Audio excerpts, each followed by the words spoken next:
अस्सलाम वालेकुम वरहमतुल्लाहि वबरकातुहू। मेरा नाम डॉक्टर असदुल्ला सुमरो है।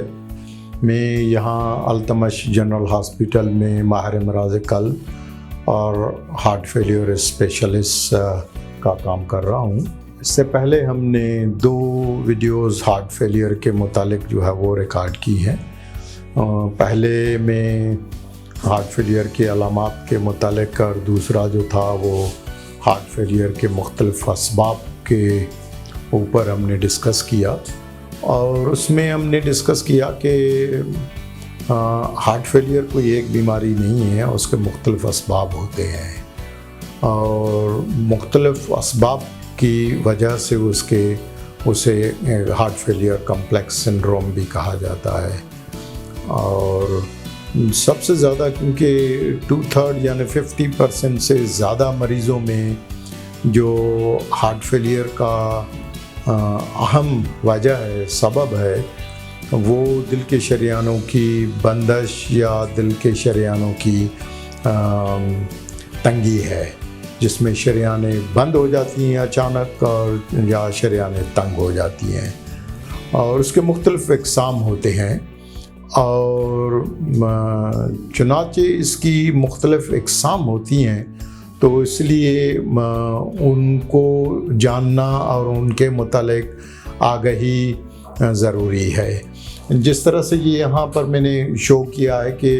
यहाँ एक कोरोनरी एंजियोग्राफी, एक पेशेंट की एंजियोग्राफी है, क्योंकि दिल की शरियानों की तंगी और बंदिश की बीमारी जो है वो उसको तशख़ीस करने के लिए जो गोल्ड स्टैंडर्ड है वो कोरोनरी एंजियोग्राफी है। और कोरोनरी एंजियोग्राफी के बाद ही कोई भी फिजिशियन या सर्जन जो है वो ये फ़ैसला करता है कि आया दिल की शरियानों को खोला जाए एंजियोप्लास्टी के ज़रिए या बाईपास का ऑपरेशन किया जाए। और एंजियोग्राफी के बग़ैर जो है ये ज़रा सर्जन के लिए ख़ास करके मुमकिन नहीं होता है। अब इसमें देखें कि ये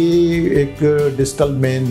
लेफ़्ट मेन जो है वो शिद्दत के साथ जो वो बंद है और दूसरी जो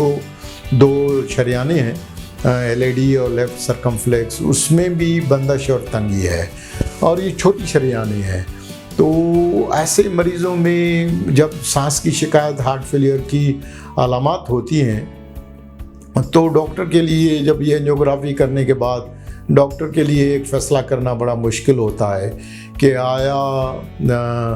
ऐसे मरीज़ जिनकी शरियानों के टारगेट्स ऑफ रिवेस्कुलराइजेशन इतने अच्छे नहीं हैं, शरियानें बहुत ज़्यादा तंग हैं, एल्डरली पेशेंट्स हैं, तो ऐसे मरीज़ों में किस किस्म का जो है इलाज जो है वो किया जाए। इनमें से कुछ ऐसे मरीज़ होते हैं जिनको हम मैलिग्नेंट हार्ट फेलियर कहते हैं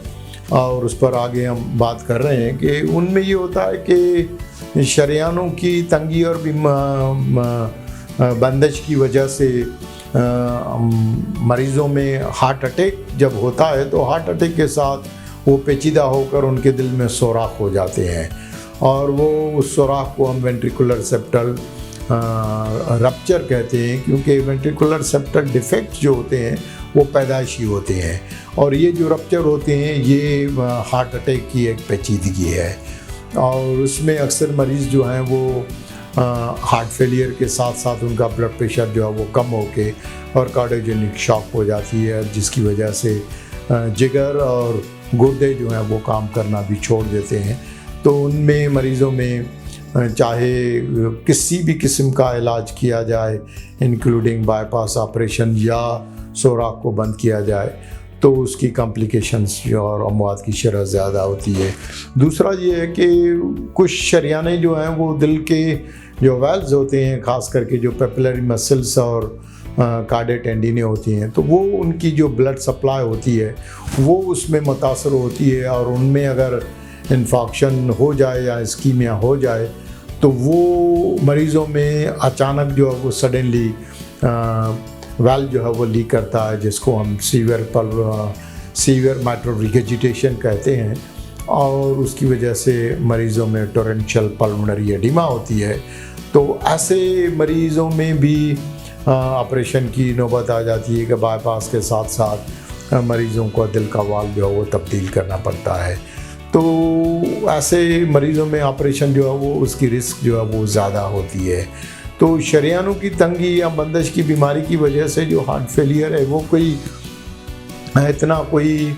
आसान बीमारी नहीं है कि, और हर मरीज़ जो है उसमें मुख्तलिफ होता है। अब इसमें हमने इसको शरेयानों की बीमारी यानी इस्केमिक हार्ट फेलियर को मुख्तलिफ तरीक़ों से क्लासिफाई किया है, और बहुत सारे लोगों ने मुख्तलिफ तरीके से, कुछ लोगों ने इसको सिंपली के ischemic heart failure with acute coronary syndrome, और कुछ में ये है कि ischemic heart failure without acute coronary syndrome. लेकिन मैंने अपने 34 साल एक्सपीरियंस के बेस पर इस बीमारी को, इस इस्केमिक हार्ट फेलियर को 4 किस्मों में, 4 टाइप्स में उसको जो है वो क्लासिफाई किया है। टाइप 1 जो है वो ऐसे मरीज़ होते हैं जिनको हार्ट अटैक के साथ साथ हार्ट फेलियर की अलामात होती हैं, यानी मरीज़ दाखिल तो होते हैं, हार्ट अटैक के साथ दाखिल होते हैं। वो मरीज़ या तो अस्पताल में दाखिल होते ही उनको हार्ट फेलियर के अलामात होते हैं और फेफड़ों में पानी आ जाता है, तो ईसीजी और एक्सरे करने के बाद जो है वो तशख़ीस करने में आसानी हो जाती है। या उनमें से कुछ मरीज़ों में अगर ताख़ीर हो जाए, एंजियोग्राफी और एंजियोप्लास्टी में ताख़ीर हो जाए, तो ये मरीज़ अस्पताल में दाखिले के दौरान ही फिर हार्ट फेलियर की अलामात के साथ, पेन तो उनका ख़त्म हो जाता है, जो हार्ट अटैक का दर्द था वो दर्द तो ख़त्म हो जाता है, या दर्द के बाद उनको एंजाइना के अलामात होते हैं और उसके साथ साथ फिर हार्ट फेलियर के अलामात होते हैं। तो उसको हम टाइप 1 इस्केमिक हार्ट फेलियर कहते हैं। टाइप 2 जो इस्केमिक हार्ट फेलियर होते हैं वो पुराने मरीज़ होते हैं, यानी उनको पुराना हार्ट अटैक होता है, और ऐसे मरीज़ों में जो हार्ट अटैक के, यानी उनके हार्ट अटैक और हार्ट फेलियर के उनको सब्जेक्टिव और objective evidence of old myocardial infarction होता है कि उनकी ईसीजी और एंजियोग्राफी में पहले से ही उनको पता होता है कि उनकी शरेयानें जो है वो तंग या बंद हो गई हैं। उनमें से कुछ मरीज़ ऐसे होते हैं जिनकी पहले से एंजियोप्लास्टी हो चुकी होती है, और कुछ मरीज़ ऐसे होते हैं जिनका पहले से बाईपास भी हुआ होता है, लेकिन अब उनको एंजाइना के और दोबारा हार्ट अटैक के अलामात नहीं होते हैं, और ना ही ईसीजी में चेंजेस होती हैं, लेकिन अब उनको हार्ट फेलियर की सांस की अलामात होती हैं। जैसे मैंने पहले पार्ट में हार्ट फेलियर की अलामात के ऊपर डिस्कस किया कि उनको बार बार सांस की शिकायत होती है, और बार बार सांस की शिकायत की वजह से उनको बार बार अस्पताल में दाखिल होने की नौबत आती है। तो ऐसे मरीज़ों को हम इस्केमिक हार्ट फेलियर टाइप 2 कहते हैं। और तीसरे नंबर पर जो इस्केमिक हार्ट फेलियर होता है उसमें ना तो सब्जेक्टिव या ऑब्जेक्टिव एविडेंस ऑफ ओल्ड या एक्यूट मायोकार्डियल इन्फॉक्शन होता है,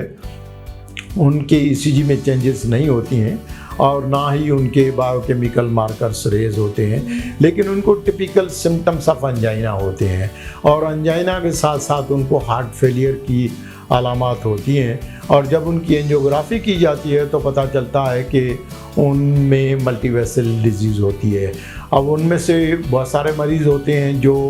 एंजियोप्लास्टी या बाईपास ऑपरेशन से मुस्तफ़ीद होते हैं, या उनकी शरेयानें इतनी ज़्यादा तंग और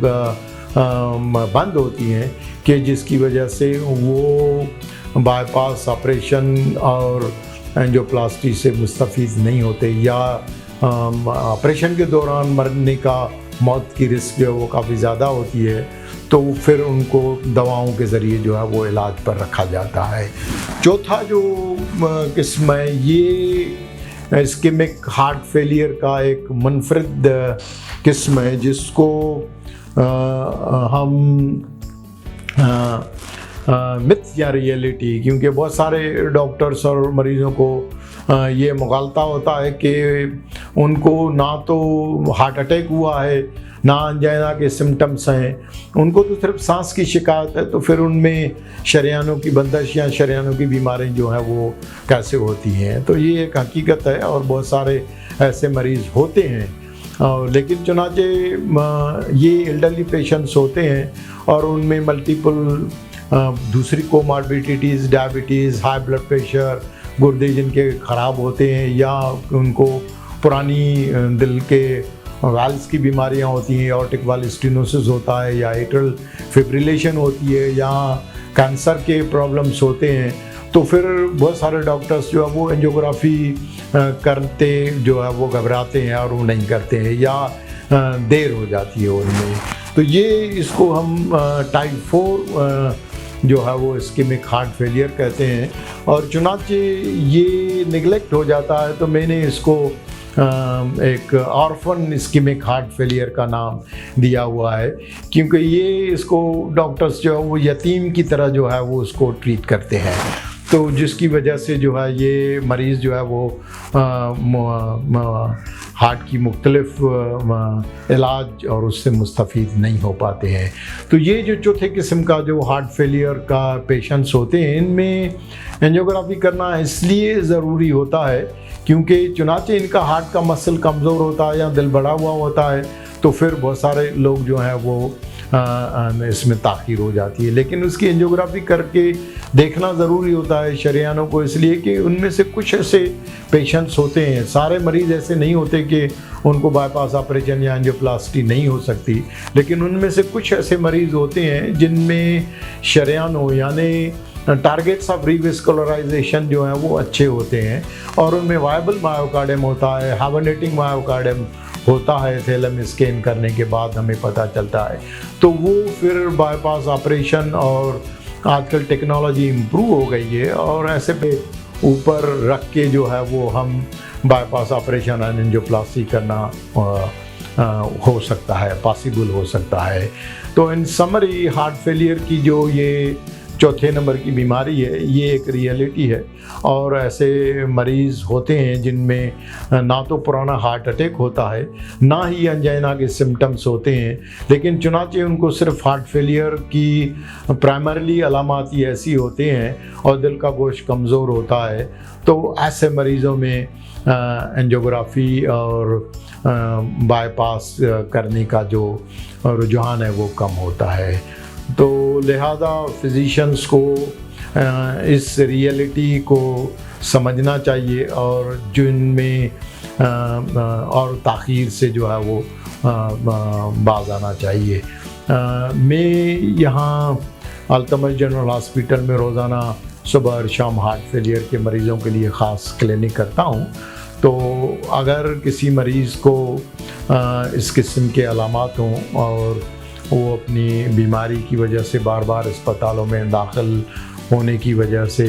अनएम्प्लॉय हो चुका है या उनमें अस्पतालों के ख़र्चे बर्दाश्त नहीं कर पाते, तो वो किसी दिन भी आके मुझे दिखा सकते हैं।